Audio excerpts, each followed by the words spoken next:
Halo teman-teman, kembali lagi di channel EVR 13. Di video kali ini, saya akan menceritakan mitos dan asal-usul kisah rakyat dari Indonesia, yaitu kuyang. Malam ini, sambil menggambar wujudnya, dengarkan baik-baik kisah tentang kuyang ini. Makhluk yang konon masih mengintai di banyak desa di Kalimantan. Sebelum lanjut ke ceritanya, tekan tombol like dan juga tombol subscribe, serta nyalakan juga lonceng notifikasinya agar tidak ketinggalan cerita-cerita lainnya. Dan seperti apa kisah kali ini? Langsung saja masuk ke ceritanya. Malam di pedalaman Kalimantan punya nuansa yang sulit digambarkan. Gelapnya bukan sekedar ketiadaan cahaya, tapi seperti selimut hitam yang hidup, bergerak, dan mengawasi dari kejauhan. Kadang kita mendengar dedaunan bergetar kecil, angin melintas perlahan, dan jauh di hutan terdengar suara samar hewan liar. Namun, masyarakat Kalimantan percaya ada satu suara yang tidak boleh diabaikan. Suara gluk-gluk, basah, berat, seperti seorang sedang menelan darah atau air yang pekat. Suara itu biasanya terdengar dari atas rumah atau dari arah langit gelap. Dan kalau seseorang memberanikan diri menengok ke atas, yang terlihat bukan burung, bukan kelelawar, melainkan kepala perempuan terbang dengan rambut panjang terurai dan organ dalam menggantung, masih basah oleh cairan merah gelap. Makhluk itu dikenal dengan satu nama yang begitu kuat dalam mitos Kalimantan, yaitu kuyang.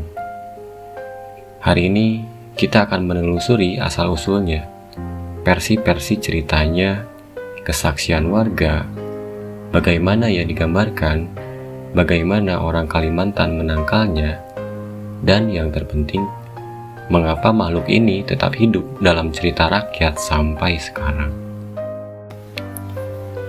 Asal-usul kuyang. Untuk memahami kuyang, kita harus melihat bagaimana masyarakat Kalimantan menyebarkan cerita ini dari generasi ke generasi. Ada 4 versi utama yang sering muncul, dan setelah digabungkan, kita mendapatkan gambaran yang cukup lengkap dan akurat tentang mitos ini. Di versi yang pertama, kuyang sang pemilik ilmu hitam. Ini versi yang paling dikenal secara luas. Diceritakan bahwa kuyang berasal dari wanita yang mempelajari ilmu hitam tingkat tinggi. Tidak semua wanita bisa mempelajari ilmu ini. Hanya mereka yang rela menyerahkan sebagian kemanusiaan mereka. Motivasinya berbeda-beda. Ingin cantik selamanya, tidak menua, ingin memiliki kesaktian, ingin menyembuhkan penyakit tertentu, atau ingin memiliki daya magis yang lebih besar dari dukun lain. Namun, ilmu itu punya syarat yang sangat berat. Wanita itu harus melakukan ritual tertentu, biasanya menggunakan minyak khusus dan mantra kuno. Dan saat malam tiba, ia harus melepaskan tubuhnya. Bagian tubuh yang tersisa hanya kepala lengkap dengan organ dalam, yang kemudian terbang mencari darah segar untuk mempertahankan kekuatan dan kecantikannya. Tanpa darah itu, tubuhnya akan mengering. Wajahnya kembali keriput, dan seluruh kekuatannya hilang. Itulah mengapa, menurut masyarakat setempat, kuyang paling sering terlihat saat ada ibu hamil atau bayi yang baru lahir.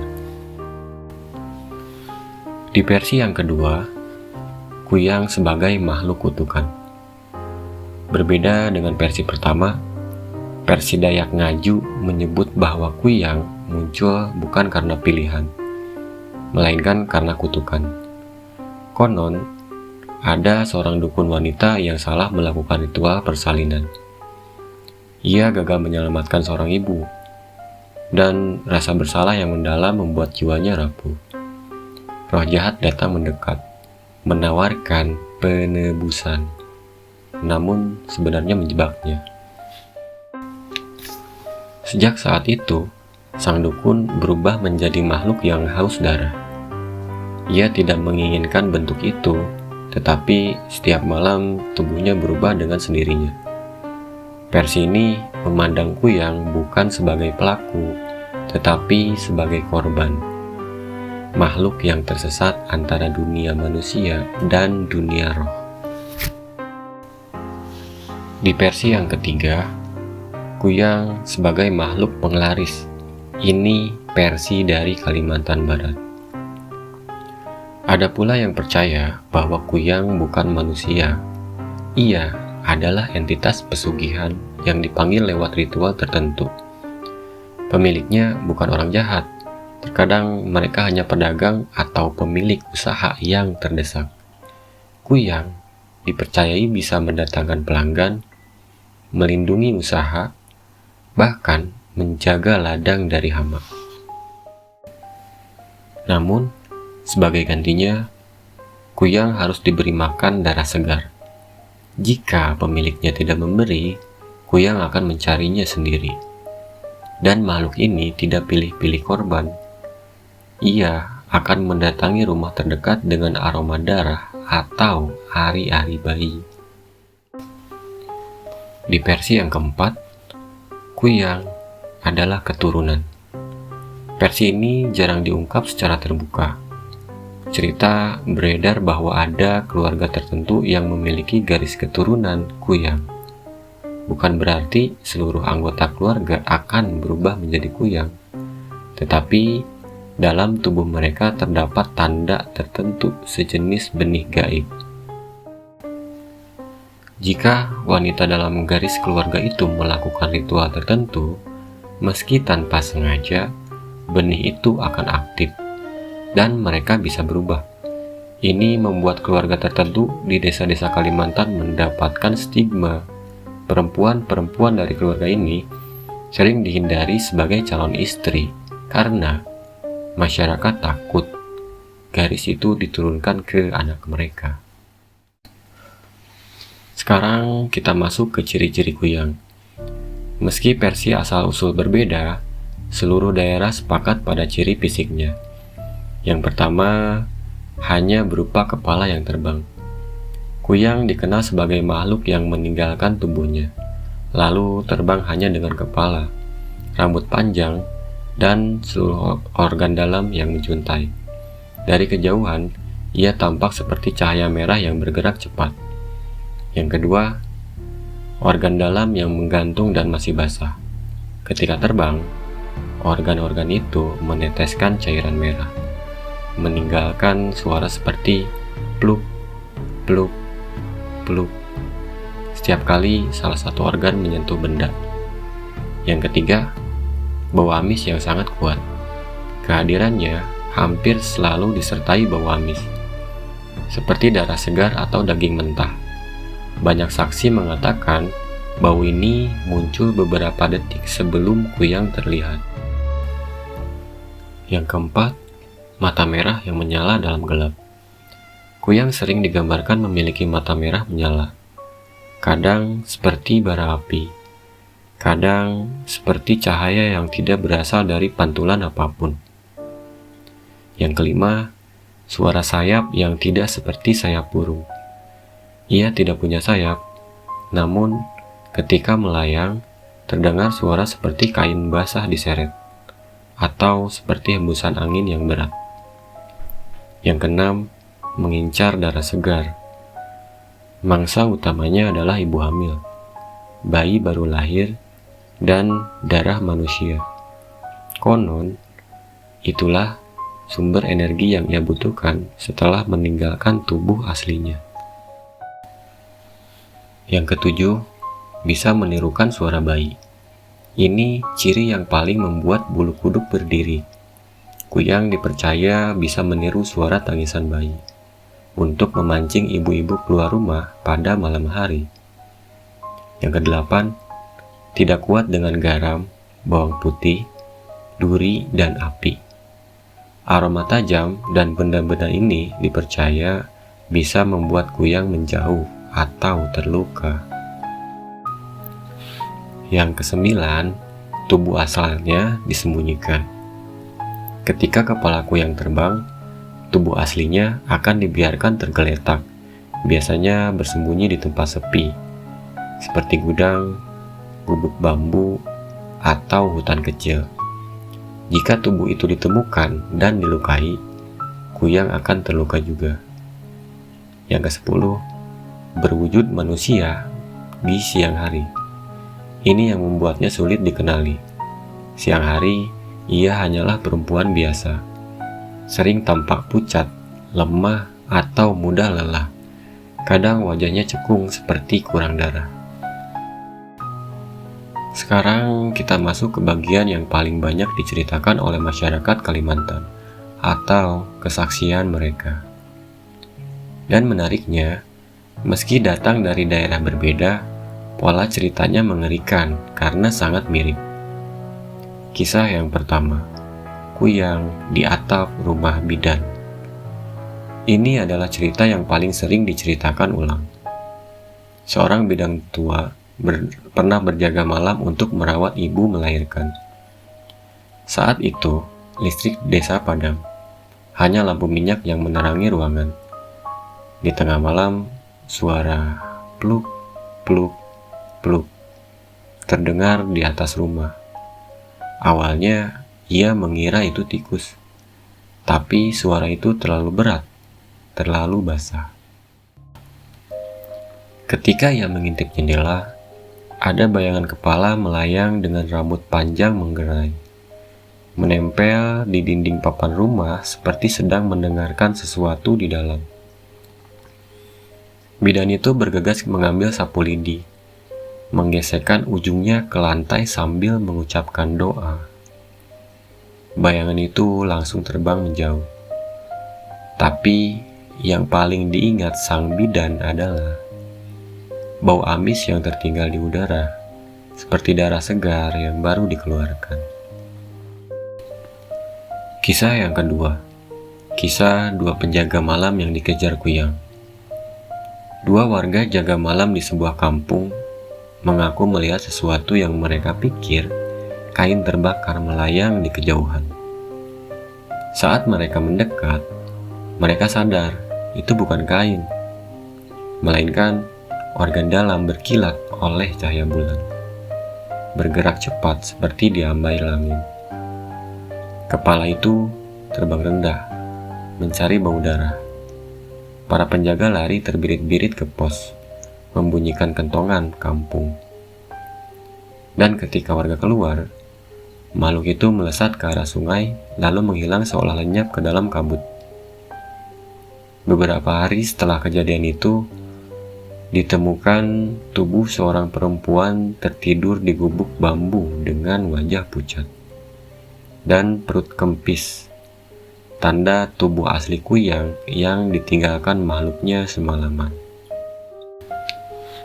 Kisah yang ketiga, kisah rumah yang ditinggal ibu hamil dari Kalimantan Timur.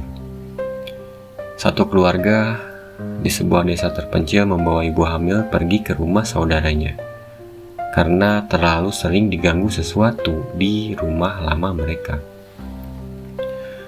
Menurut cerita warga, setiap menjelang malam, jendela rumah itu selalu dipenuhi bercak darah kecil. Awalnya, mereka pikir itu darah ayam atau binatang kecil. Sampai suatu malam, sang suami mengintip dari celah pintu dan melihat kepala perempuan tanpa tubuh menempel di jendela dengan lidah panjang terjulur, seperti sedang mencium aroma. Setelah keluarga itu pindah, gangguan langsung berhenti. Rumahnya sampai sekarang dibiarkan kosong. Kisah yang keempat, kisah pancingan tangisan bayi. Di sebuah kampung tua, seorang ibu muda sering mendengar suara bayi lain menangis di belakang rumahnya. Tapi setiap kali ia membuka pintu, tangisan itu berhenti. Suatu malam, ia mendengar tangisannya begitu dekat, seperti tepat di samping dinding kamarnya. Ketika ia nekat mengintip lewat celah papan, ia melihat kepala perempuan menggantung di udara. Mulutnya terbuka lebar, menirukan suara bayi menangis. Keesokan harinya, ibu muda itu langsung dipindahkan ke rumah keluarganya. Para tetua kampung bilang, Kuyang sering meniru bayi, karena ia tahu siapa yang sedang ia cari. Nah, ada beberapa cara untuk menangkal kuyang. Semua ini berasal dari tradisi masyarakat Kalimantan. Yang pertama, garam dan bawang untuk membakar tubuh kuyang. Yang kedua, sapu lidi digantung di pintu sebagai penghalang. Yang ketiga, asam atau cuka untuk melemahkannya. Keempat, menutup celah rumah agar tidak masuk. Kelima, membakar ari-ari bayi agar aromanya tidak memanggil kuyang. Dan yang keenam, menjaga lampu atau api tetap hidup. Meski ini kepercayaan lama, hingga sekarang masih dilakukan di desa-desa tertentu. Pada akhirnya, semua kisah yang kita dengar malam ini hanya membawa kita pada satu kesimpulan. Bahwa kuyang bukan sekedar legenda, bukan sekedar bayangan di balik cerita rakyat. Ia adalah gelap yang diwariskan dari generasi ke generasi gelap yang tak pernah benar-benar mati. Dari berbagai versi yang selama ini diceritakan, selalu ada pola yang sama.